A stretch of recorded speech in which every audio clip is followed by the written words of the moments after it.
Individually বলেন, আমরা সকলের সমস্যার আমরা সমাধান হাতে নিব, ঠিক আছে, অসুবিধা নেই। আজকে অনেকক্ষণ হলো, এলাকার লোকজনের, পুরো শহরের লোকজনের কষ্ট হচ্ছে রাস্তা বন্ধ থাকার জন্য। এইভাবে দুর্ভোগ সৃষ্টি করা অ্যাটলিস্ট আসলে আমাদের কাজ না। আমাদের যেটা, আপনাদের যেটা প্রাপ্য, যেটা চাবেন সরাসরি বলেন আমাদের কাছে, আমরা সমাধান করার চেষ্টা করব প্রচলিত নিয়ম শৃঙ্খলার মধ্য থেকে।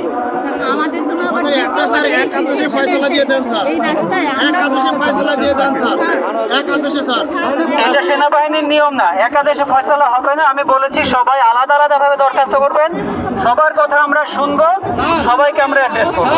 একাদেশে ওইটা সেনাবাহিনীর নিয়ম না। 29শে ডিসেম্বর যে স্যার আমাদের একটা ডিসপোজাল দেওয়া হয়েছিল, স্যার বলছিলেন যে 5 কর্মদিবসের ভিতরে। আচ্ছা, এটা এখন আরো ফাস্ট হবে। 5 কর্মদিবসের ভিতরে আগে যেটা হয়েছিল সেটা হয়ে গেছে, আমরা কিছু পাইনি স্যার।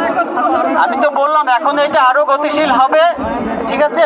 সুতরাং ওইটা যেটা হয়েছে ওইটা ঠিক আছে, ওইটা এখন আজকে থেকে আরো গতিশীল এটা দেখতে পাবেন। আপনাদের যারা যারা কাজের ইয়েগুলো দেখতে চান আমাদের অফিসে আসেন, কথা বলেন, আপনাদেরকে আমরা দেখাবো, ঠিক আছে। আর সত্যি বলতে কি স্যার, আপনাদের যারা এই সমস্ত আশ্বাসী কথার আমরা বিশ্বাস পাচ্ছি না স্যার। কথা বললাম 8 জন বা 7 জন এখানে ছিলেন, তাদেরকে একজন বলুক আমাদের কি কি আলোচনা হয়েছিল। আচ্ছা, স্যার যে কথাগুলো বলেছে, স্যার অনেক কষ্ট করেছে আমাদের জন্য, প্রায় 2 ঘন্টা ধরে মিটিং করেছে। আপনাদের সামনে এখন বোঝালো একটা, শুধুমাত্র আগামীকালকে আমরা কিছু সেনা সদস্য, প্রতিনিধি দল সেনা সদস্য যাচ্ছি। স্যাররা 106টা কমপ্লিট করেছে এবং আগামী কোরবানির ঈদ, ঈদুল আজহার আগে আর কিছু কমপ্লিট করবে, সেটা দৃশ্যমান দেখাবে স্যাররা। আর এটা হচ্ছে, আর আজকে সন্ধ্যা 6টার ভিতরে স্যারদের কার্যক্রমগুলো আইএসপিআর কর্তৃক প্রকাশিত করবে। আর নাইমুল ভাইয়ের মুক্তির ব্যাপারে যেটা বলেছে, আমরা দাবি করেছিলাম নাইমুল ভাইকে আজকে মুক্তি করে আমরা এখান থেকে অবস্থান ত্যাগ করবো। স্যার বলেছে নাইমুল ভাই কেন গ্রেপ্তার হয়েছে, কি হয়েছে স্যার জানে না। স্যার সেনানিবাসে গিয়ে ফ্রেশ হয় নিরিবিলি এটা কথা বলে আগামীকাল সকালে আবেদন করতে বলছে। স্যার এটা সিরিয়াসলি দেখবেন, আমাদের এটা বলে আশ্বস্ত করেছেন। অলরেডি স্যারদের সঙ্গে আমাদের কথা হয়ে গেছে। স্যাররা যথেষ্ট ধৈর্যশীল এবং সেনা অফিসার হিসাবে আমি মনে করি স্যাররা ১৪তম মানব, এবং তারা আমাদের ব্যাপারটা নিয়ে একটা ফলপ্রসূ একটা রেজাল্ট নিয়ে আসছেন।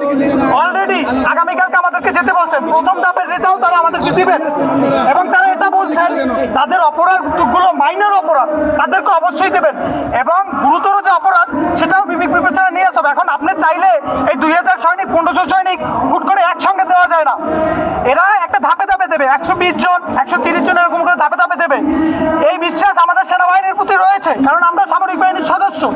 তো ওই জায়গা থেকে সামরিক বাহিনীর মানুষরা কখনোই মিথ্যা বলতে পারে না, এটা এই বিশ্বাস আমাদের প্রতি রয়েছে। আমাকে বলতে দিতে হবে ভাই, এবং নাইমুল ভাইকে যে গ্রেপ্তার করছে এই বিষয়টা নিয়েও তাদের সঙ্গে আমাদের আলোচনা হয়েছে, এবং তারা বলছে তার বিষয়ে একটা লিখিত একটা জবানবন্দি আমাদের কাছ থেকে নেওয়া হবে। তার বিষয়ে আমরা একটা রিস্ক নেবো এবং আমরা লিখিত দিয়ে আসবো কালকে। দিয়ে আসার পরে স্যার অবশ্যই তাকে ছাড়ার একটা চিন্তা ভাবনা না, এবং ছেড়ে দেবে, এটা আমি বলতে 100% ছেড়ে দেবে। এখন বিষয়টা হচ্ছে তাকে এই মুহূর্তে ছেড়ে দিল, একটা অকারেন্স হলো, তখন কি এটা সেনাবাহিনী দায়ভার নেবে? তাকে কেউ একটা দুষ্কৃতিকারী নিয়ে মেরে ফেললো, তখন বলবে এই সেনাবাহিনী খুব করেছিল, এই সেনাবাহিনী মেরে ফেলছে। আমার সিস্টেমটা বুঝতে হবে। আজকে আমি এখান থেকে চলে যাবো, আমি প্রতিনিধি হিসাবে কাজ করছি, আমাকে মেরে ফেলে সেনাবাহিনীর দোষ হবে, স্বাভাবিক ব্যাপার। কারণ আমি অনেকবার মিডিয়াকে বলেছি সেনাবাহিনী ভয় দেখাইছে, সেনাবাহিনী গেছে আমাদের বাড়িতে, আমাদের ঘর বাড়ি আটকায় রাখছে, এটা বাস্তব।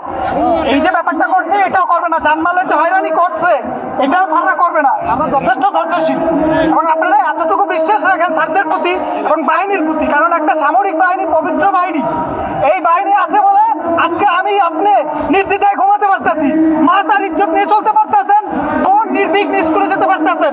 সুতরাং সামরিক বাহিনীকে কটাক্ষ করে কথা বলার মতো কোনো কিছু নেই, এবং অবশ্যই আমাদের এই ব্যাপারটা তারা অবশ্যই দেখবেন। এই বিষয়ে কথা হয়েছে, এখন এই মানুষগুলোকে আপনারা আটকে যদি হয়রানি করেন একজন অফিসারকে, এটা আসলে কোনো ইখতিয়ারের ভিতরে পড়ে না।